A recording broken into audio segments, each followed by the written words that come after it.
Hello and welcome back to the Lindemann vlog sort of thing. No one actually knows the real me because I sort of put on this facade sort of thing on YouTube to show that I'm happy and I'm all bubbly and that, but in all matter of fact no one knows what I've been through and no one kind of understands my life sort of thing. So I just thought I'll explain my life and what happened through the events and how I went through my experience through life, kind of went through to get to where I am today. Like, I'm a lot different person than I am then to where I am now. Hi, my name's Demo. I was born in hospital, of course. I was born in Hartlepool. You know, I was born in midair, which a lot of people don't really know about me. They don't know I was born in midair, and when I tell them, they think I'm lying. But yeah, I was born in midair, and I don't know how my mum, buddy, thingy that, but yeah, doctors had to catch me on the way down. When I was about 5 or 4, I lived in Cambridge with my dad, my mum, my sister, and all that. And my mum told me once that when we used to live in this sort of roundabouty thing, I used to wave at every car coming in. Don't know why I used to wave to every car coming in, and the neighbours used to wave back because they probably knew I was brain dead or something. That was a kind of good memory. Like, I don't remember myself doing that, but the fact that it used to be nice, it'd be alright. At about, I think it was 7 or 8, we moved from Cambridge. And we moved from a little side note here, hello, future demo. We moved from Cambridge because my mum and dad were having some troubles at the time. And I got a choice. Me and my sister sat down and we got a choice. My mum said, do you want to move in with me or do you want to move with your dad?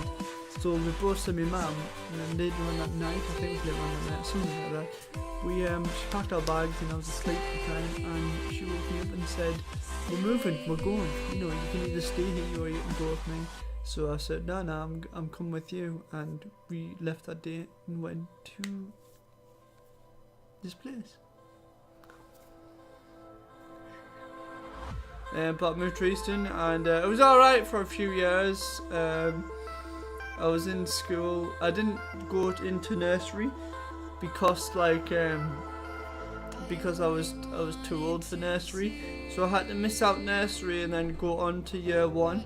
And when I was in year 1, people always used to to me, I was like, you know what you do. And I just take it like a man. Yeah. I used to have a crush on that, but I didn't used to say anything. Like, I used to send letters to this girl when I was in year 1, so I used to send letters to this girl, and I didn't know that she liked me at the time, but she'd asked me out, and I was like, well, I don't want a girlfriend, you know what I'm saying? And but we used to send letters to each other, like a pen pal letter, and no one knew in class, which I thought was pretty funny because we were the only ones sending letters to each other. When I was in year 1, people used to go to place, like I used to be left in the classroom and they used to go off, and I used to be like, what the hell? What's in that classroom? What's in my classroom? You know what I'm saying? Like, people used to leave and never like come back, sort of thing. So when I got chosen to go there, it was English, and I was like, oh, I could have been stuck in the classroom doing nothing, and now I'm doing English. Great. So that came out. Nothing really happened to me year 2, but year 4, I had this crush on this girl. We'll call him Mr. P. Mr. R, and I sent her a Valentine's card through the register, and you know, I didn't want it. I wanted to like hand it to her, but I didn't want to know it's me. So I had to put it in the register, and people, when she got it out the register, she thought it was our friend Liam, and I stayed quiet for the whole time. Like, I was embarrassed. I was like, I can't tell her because I don't want to. I put like 7 X's into her, like my name, and she was like, oh, it's you, and I was just like, yeah, I'm not going to say anything. This is related to it, but after years went on, I told her that was me, and she stopped being friends with me, and I was like, alright, okay. because like I didn't want to have any secrets, because it did feel weird that Senator Valentine's gone, she didn't know. Like, I could have just stayed at a secret, you know what I'm saying, but, you know, I always tell the truth, and, you know, it's like, I'm not going to tell a lie. I'm not going to sit around and just tell lies all my life. She disfriended me, and I was just like, okay. She even, I think I had Facebook at the time, she removed me off Facebook, and I was like, alright, okay, whatever. And then it came around to about year 4, year 5. Now year 5, everything happened to me. I didn't used to do things as well as the other kids, and I used to get help. I used to get like a helper in my class. It was one of the pupils, and I used to get like a helper, and she was good to me. Like, that was the person who I fancied, and then one of them, like, I didn't used to like it in a way, because like people used to think I couldn't do anything, and there was this, I know that I never say not hitting any girls, and that's what I try not to do. I try not to get pissed off, I try not to get angry, and this girl came back and said, oh, he's a baby, and blah, blah, blah.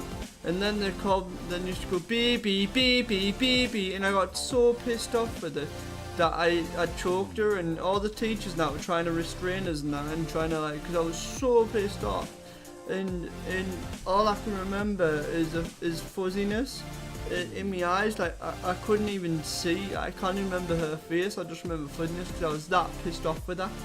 And the fact is that they knew that they were picking on me, and they never stopped it. They just kept on picking it. They knew I was an easy target, so they would just pick on me repeatedly. And that's when I got diagnosed with ADHD. That's when I got, like, cause I remember them. I don't remember the camera in the classroom, but they put a hidden camera in the classroom and they recorded me.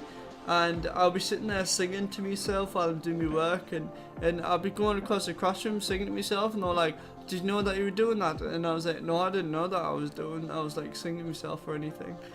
So, you know, like, I didn't even know that I had this kind of, this disability. I didn't know at the time. I was just like acting like myself. And, a little side note, around this time people from Roxon Window, people calling me gay and everything, and I nearly drowned into a pool. It was kind of like a swamp pool, and somebody nearly drowned me, and if that person never butted in and kind of saved me, and I would have been dead right now. So just think about that, people. When you wonder, like, oh, I've got no friends and everything, I nearly died.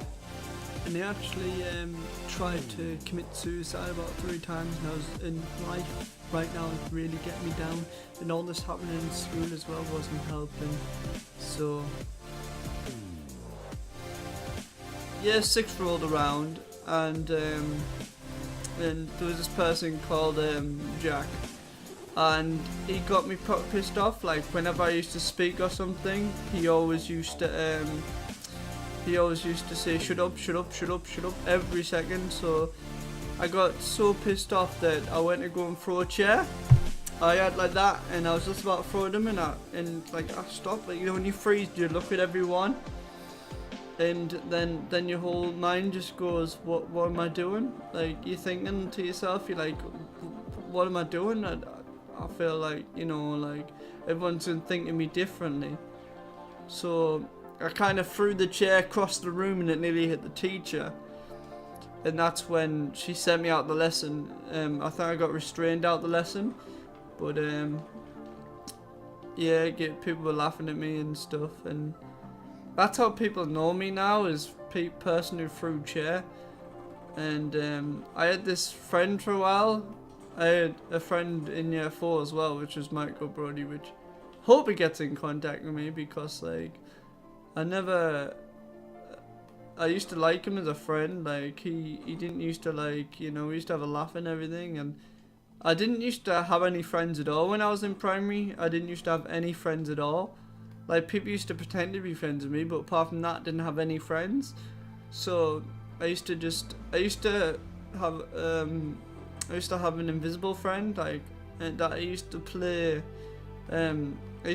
baseball with him in the courtyard, and it used to be me with nobody there. And because I never had anyone, I never thought I needed anyone. I had a friend and he left, and people don't get how having no friends really affects the way you talk to people. Like when I didn't used to have any friends, people used to take the mick out of me, and I used to try and like, you know, talk to people, and they always used to take the mick out of me. So I thought, what's the point of having friends then if they're gonna? What's the point of having a friend if they're gonna take the mick out of you? But like year six came, you know, and in year 4 as well, I took the mick out because my balls dropped, which is weird. People were taking the mick out of me because my balls dropped, and I didn't know what was happening at the time because I never went through it. And people were like, "Ha, your voice is dropped. Ha, you sound deeper. Ha ha ha." That's what they used to say, and I used to be like, and like I didn't know what was happening at the time, so I didn't know, but now I know. And I think people used to take the mick out of you just because your balls used to go deeper. Like people take the mick out of you just because you haven't got the puberty and you're squeaking. When I went to puberty that bit, people used to take the mick out of us, and I used to be like, you know. But year 6 came around, and when I went year 6, yeah, I made friends with this person called Stephen, and I thought he was an alright friend, and you know, I was like, finding a friend that I can thingy and talk to, and I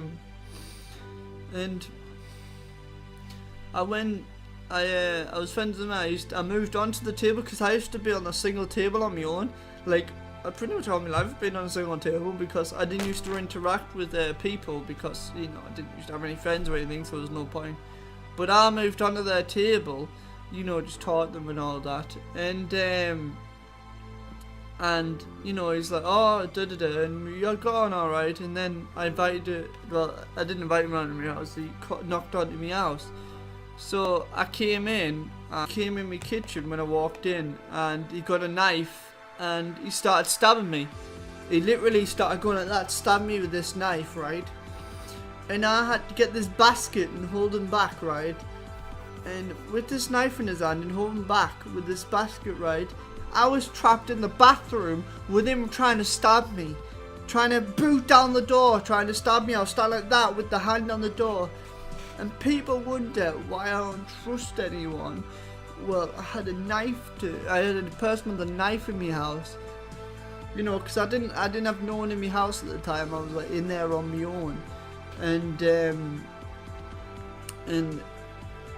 I think he left. He was like, I'm on John with you, and he left and that. And I didn't feel like it was funny. I was just like, ha ha ha, yeah, I nearly died. So that's when I stopped being friends with him. Like, people wondered why I stopped talking to him, and it was because he nearly stabbed us. And he joked about when I had them on Xbox before, because like, you know, I forgot about it now and everything. But he had me on Xbox before, and he was like, remember when I stabbed you in your house? And I was just like, you're laughing about it? You nearly stabbed me and he's laughing about it? Like, I wouldn't start laughing when you're stabbing people. And a little side note, what happened in year 6 as well is I kept running out of school, and I actually ran out of school at one point and got down to my house and it was locked. So I had to walk all the way back up to school, and as Mrs. Smart sat down with us and said, oh, so why do you feel the need to run out all the time? And I was like, well, I don't like school. Like, I don't like it. Why would I stay in somewhere where I don't like? So she was like, alright, do you want a cup of tea or something? I was like, no. She's like, okay, you can go back to lesson. So yeah, I was in a lot of trouble there, and I tried to run out of school every time I had.